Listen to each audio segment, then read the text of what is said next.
આપ જોઈ રહ્યા છો જીએસટીવી ન્યૂઝ અને આપની સાથે હું છું ધ્વની। અત્યારે હાલ એક મહત્વપૂર્ણ સમાચાર સામે આવી રહ્યા છે તેની પર નજર કરીએ તો રાજ્યમાં 24 કલાકમાં 77 તાલુકાઓમાં વરસાદ વરસી રહ્યો છે। 24 કલાકમાં 77 તાલુકામાં વરસાદ જોવા મળ્યો। સાબરકાંઠાના પ્રાંતિજમાં સૌથી વધુ એટલે કે 3.5 ઇંચ જેટલો વરસાદ નોંધાયો છે તો તલોદમાં 2 ઇંચ વરસાદ પડતા વાતાવરણમાં ઠંડક પ્રસરી જવા પામી છે।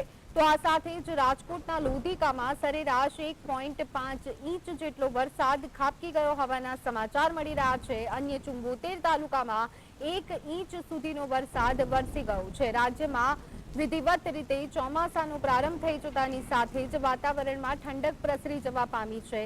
કુલ જો વાત કરવામાં આવે તો 77 તાલુકામાં વરસાદી ઝાપટા જોવા મળ્યા। એમાં સૌથી વધારે વરસાદની જો વાત કરવામાં આવે તો સાબરકાંઠાના પ્રાંતિજમાં સૌથી વધુ એટલે કે 3.5 ઇંચ વરસાદ વરસ્યો।